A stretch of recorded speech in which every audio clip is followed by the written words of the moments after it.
sunset time-lapse. Paano ko ba ginawa? Yan ang ituturo ko sa inyo. Panoorin.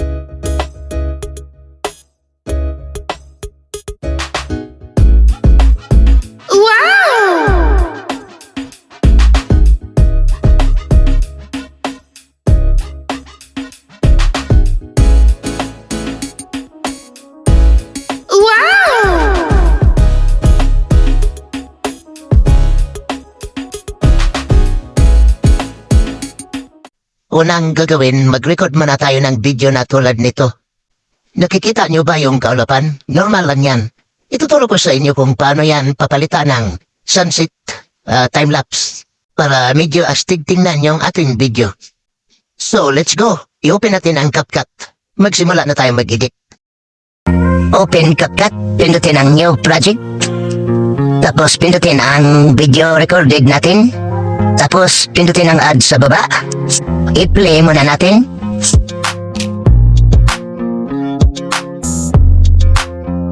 At dito mag-split tayo dahil i-delete natin itong pinakauna. So hanapin dito yung split.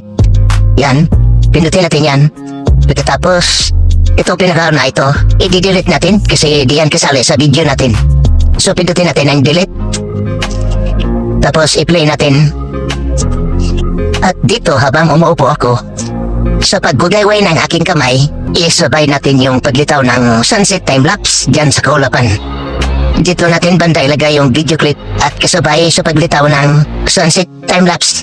So pindutin natin ang overlay, tapos pindutin ulit ang add overlay.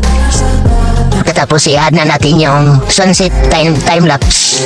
I-download nyo sa YouTube, i-search nyo lang sunset time-lapse. At yan, pindutin natin yan add sa baba.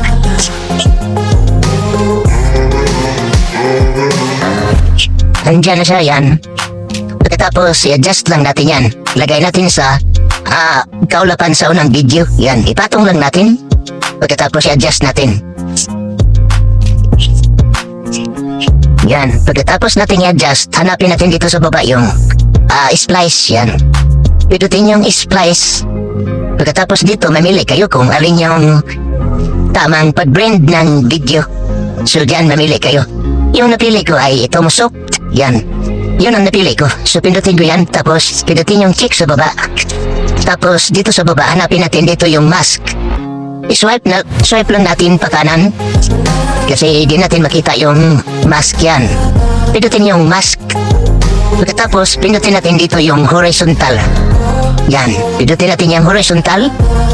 Pagkatapos may makikita tayong kulay dilaw na linya. Yan, ibaba lang natin, hilahin lang natin siya at ilagay sa dulo ng dagat. Yan, pagkatapos hilahin din natin itong hugis bilog na kulay puti para mawala yung line sa video na yan.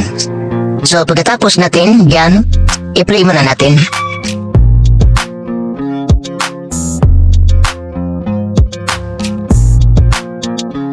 Tapos dito, mag-add tayo ng panibagong sunset sky time-lapse. Pindutin ang add overlay, mag-add na tayo ng isa pang video clip na sunset sky time-lapse. Pagkatapos dito, hanapin natin dito yung dinownload nating sunset sky time-lapse. Pindutin ang add sa baba. May download yan sa YouTube, search nyo lang. Pagkatapos dito, adjust lang natin tulad sa nauna. Kailangan lang natin ipatong dyan at i-adjust natin. Pagkatapos natin i-adjust, hanapin naman natin dito sa baba yung splice. Yan, pindutin natin yan, splice. Pagkatapos mamili na naman tayo dito ng blending nya. Napili ko itong darken. Pindutin ko yan. Ayan. Pagkatapos pindutin natin itong video clip. Tapos dito sa baba hanapin natin dito yung mask. Ganun pa rin yung proseso tulad sa nauna. Yan, pindutin natin yung mask. Pagkatapos pindutin itong horizontal. Pagkatapos hilahin natin dito yung kulay dilaw na linya. Hilahin natin pababa. Yan. Pagkatapos natin hilahin din natin itong hugis bilog na kulay puti. Pababa pa rin ang paghila para mawala yung linya, yung video clip na yan. At pagkatapos nito, i-play lang muna natin. Adjust muna natin konti. Yan. At dito sa pinakadulo ng main video natin, i-delete lang natin itong sobra. I-split lang natin ito. Ito ay delete natin. Pindutin ang split. Tapos i-delete natin itong sobra kasi mahaba siya. So, pindutin ang delete. Yan. Tapos i-play na natin kung okay na ba siya.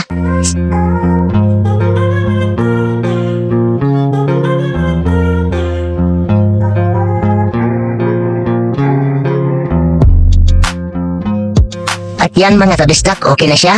Dito sa resolution, isit muna natin sa 1080p at sa frame rate 30. Yan. Para gumanda naman yung video natin. So, pwede na natin i-export. So, ganun lang mga kabistak kung paano ko yan ginagawa. Sana'y nasundan niyo ako.